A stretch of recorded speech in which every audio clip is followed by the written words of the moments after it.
owning a car can be one of your biggest monthly expenses. For most people, only second to your house itself. But surely it doesn't have to be that way, does it? Well, in this series, we're putting that to the test. I bought the cheapest run and driving Ford Mondeo in the country. That's right, it was £200. Sure, we could have done this with a nicer Ford Mondeo, but where's the fun in that? So, this is month 3 of ownership of this Mondeo, so we've got a fresh £300 to play with. Now, we bought the car for £200. We need to put some fuel in it. We then spent £72 last month on putting it through its MOT and giving it a quick service. It was only due an interim service, so again, that really helped with the budget. But still, it means that we've got to tackle those bigger jobs this month. Roger's workshop's just up here, so I'll see you inside.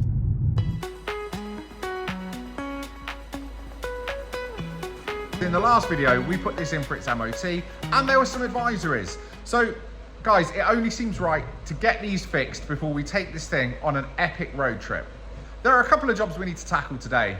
One of them, fitting a new exhaust clamp. So over here on the bench, we've ordered one for, I think it's about £11.50. It's not a lot of money. So, yep, down here, we've got a 2.5-inch exhaust clamp. I'm honestly surprised the exhaust on these Mondeos is this big. I mean, coming from Mark II Golfs, I'm used to fitting a 2.5-inch exhaust to get some extra performance. Along with the exhaust, we need to change the drive shaft. Now, along with that blow in the exhaust, there was also a small little pinhole in the CV boot. So not enough really to let dirt in to be an MOT failure, but enough to be an advisory. But it's an old rubber boot, possibly as old as this car. So it's not worth taking any chances. And when we looked at it, it was actually probably just as easy to replace the drive shaft as it was to swap out that boot. So for £55, I ended up buying the whole drive shaft because it made a lot more sense. There are a couple of other things wrong with this car, which means we're probably going to have to take the front bumper off. So while we've got it up on the ramp, it makes perfect sense to do it now. So let's get this up on the ramp. First thing is to take the wheel off so we can have a look at this drive shaft and what we need to do to get it taken out and start taking some bits off.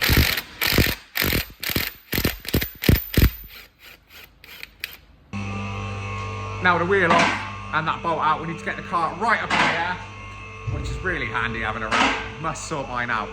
Because we need to take the under tray off, and with the under tray off, we've got access to the bolts like a clamp on the drive shaft. So we take these 13mm bolts out, and that should let us take this drive shaft out.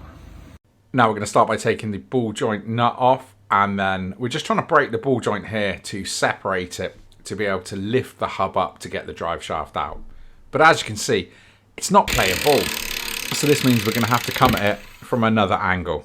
So we're going to take this bolt out, which should let the lower arm come out and give us access this way. Nice.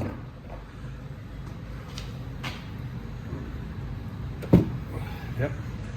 Okay, so we've got some explaining to do. Right, where to begin? So we've got the drive shaft at the hub, which is the main thing, but we've gone about it a really arse-about-face way. And there's a reason for that. Now, these Mondeos, these ball joints are pressed in or riveted in or something. They're really weird. So if we look in here, I mean, what even is that? Now, I think from what I've seen and from what Sam tells me, you've got to cut the heads off and press them out. And the replacements come, I think, with a nut and bolt. So that's a pain in the arse and not something you'd want to do on a driveway at home. The other thing is we don't want to use a ball joint splitter because it might split the boot, and then we're going to have to go through all of that anyway, which again, if you do it on your driveway at home, isn't something you want to do. And to be honest, I wanted to avoid paying the 30 quid for a replacement ball joint and the hour or so to sort that out. Now, I'm sure someone in the comments will tell me there is a much better way to do it. And if there is, let me know, because I'd love to hear it. And not for any other reason than just there must be a better way. Or is this the best way? I don't know. But we've got that shaft out of the hub. If you think on the MOT, there was some slightly uneven tyre wear. So I think we're going to have to get the tracking done anyway. So it's no big deal. But with the drive shaft out of the hub, the nuts off the middle of the shaft, we should be ready to take this thing out and pop the new drive shaft in, which we've got on the bench. Okay, so This kind of is a two-man job if you don't want to make a mess, because this will lose some fluid. So I'm going to pull this drive shaft out and Sam's going to put the new one in. So we're just loosening it off now so it's ready just to slide out. Oh, I think I just split it.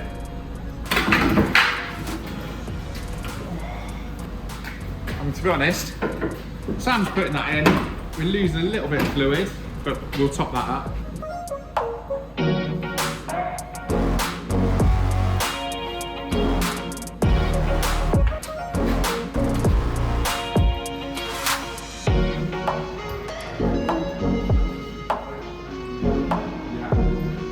Now with the drive shaft back in, got to give it a tap to get that lower arm back into place. And with that in place, we can put the bolt in. And yeah, we're pretty much there.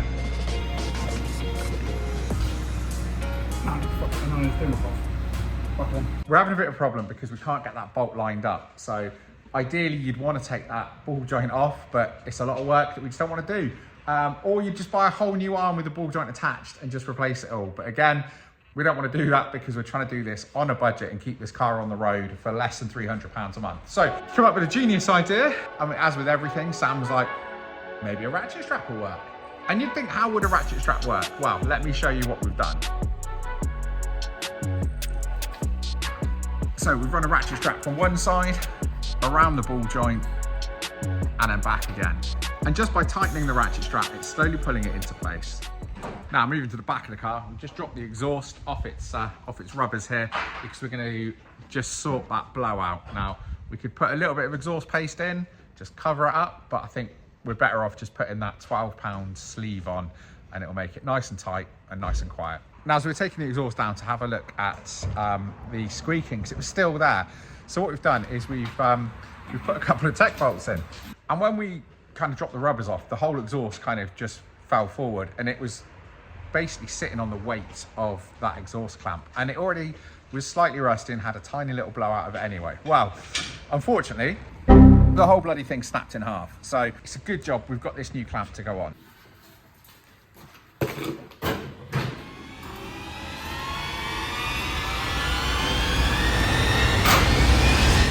Okay, so that's not gone to plan. Turns out they are not 2.5-inch exhausts on these. It's 2.25. So that 12 quid sleeve I bought off of Amazon doesn't fit. So unfortunately, I've got to go and get one from Euro Car Parts, or this car isn't getting off the ramp. And that means it's £32 for the exhaust sleeve if I need to pick it up today. So yeah, lesson learned. Should have double checked, but yeah, what can you say? So we're gonna get in Sam's truck, and while I go to Euro Car Parts, Sam's gonna take the front bumper off this to have a look at the air conditioning condenser, because there's a big hole in it. And we've also got an issue with one of the parking sensors. So yeah, we need to scan it and have a look at that. So Sam, I will see you in a little bit. So yet again, the big green truck comes to the rescue. This car really is the channel's mascot. At least I could put the heater on and get some warmth back into me, because it's still freezing cold. I think the best it's going to be today is like 6 degrees. I'll see you at Euro Car Parts. I don't know what I'm more annoyed about. The fact that I've got to spend £32 3 days before Christmas on a part I thought I'd already bought cheap online. Or the fact that it's a Sunday and I've got to stand in a massive queue at Euro Car Parts. Wish me luck, I'll see you on the other side. Sometime later. We got it. So back to the unit, we'll get that on, and that's that exhaust sorted out. 10 minutes back to the barn, but I have noticed Sam's truck is very short on diesel. And seeing as it is Christmas, let's go chuck 50 quid in this and wish Sam happy Christmas. And now we can make our way back to Roger's unit. What's going on? Where's the front of my car? I obviously stopped at Greg's on the way, but wow, okay. We need an update. While I've been away, Sam's been very busy. As you can see, the whole front end of this car is now off. And that is just to remove the air conditioning condenser. So, got it just down here. That's the new one. We need to get this old one out, but after 213,000 miles, it's kind of a bit wedged in there. So we've just sprayed some penetrating fluid on it. because it's not bolted in, it's literally just slotted in on some tabs. So literally these slide in and locate it. But obviously, as you can imagine, after all these years, it's well and truly wedged in there. So while we let the penetrating fluid kind of hopefully release that, we're going to get this exhaust clamp back on. So £32. It's a bit more than the £12 that I budgeted for, but it's what it needs. So I'm going to get this on, and then that's the exhaust buttoned up.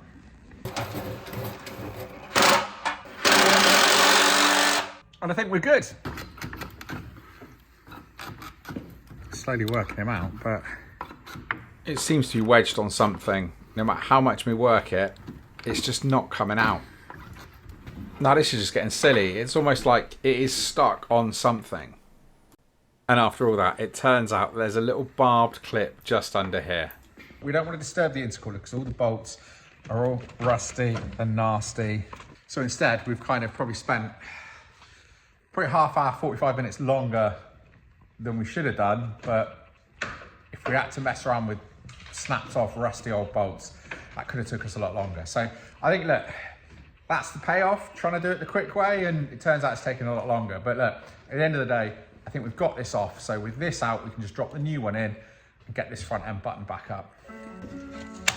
Right, in hindsight, it is 100% the right way to do it is taking the intercooler off.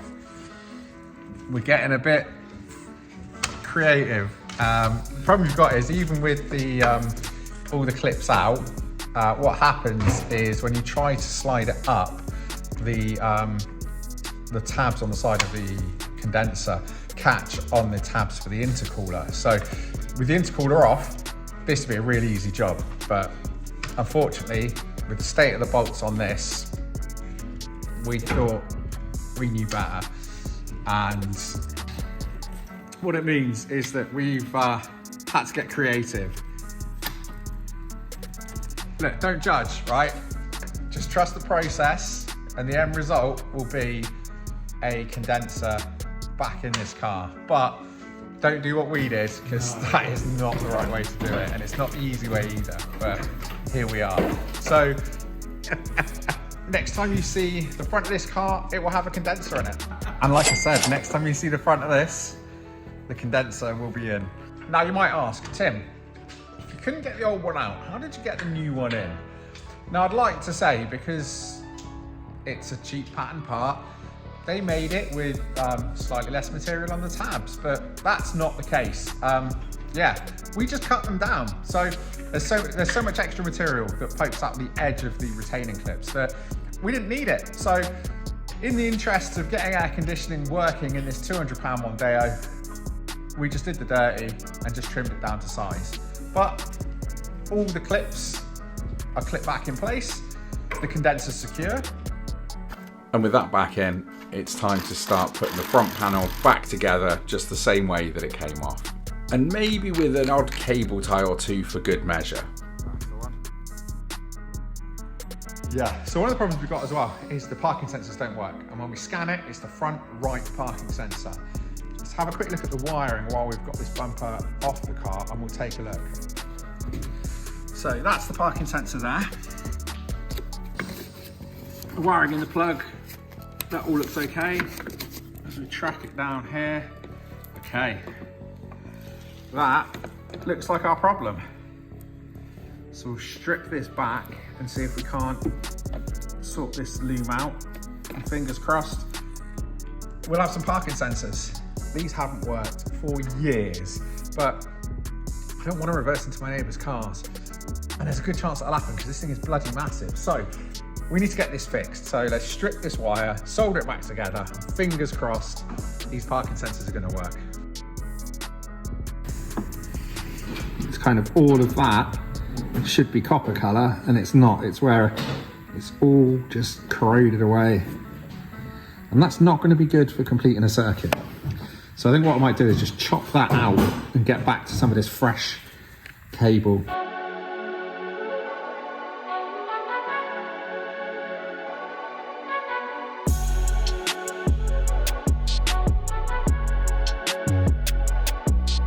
Right, and there we go. So that is now all loomed back up, ready to plug in. And hopefully we're gonna have some parking sensors. So that will be an absolute result.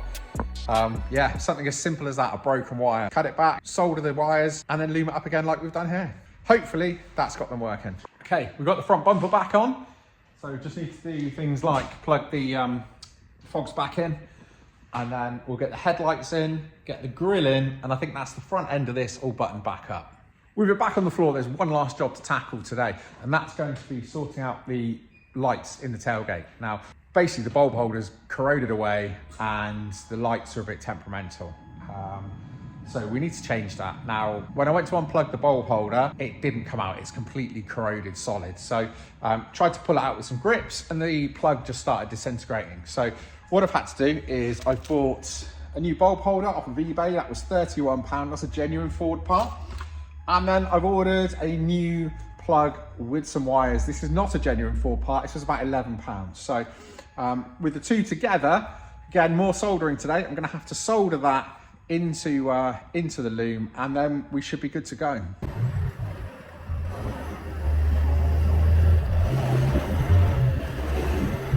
And with it out of the workshop, it drives like the Mondeo.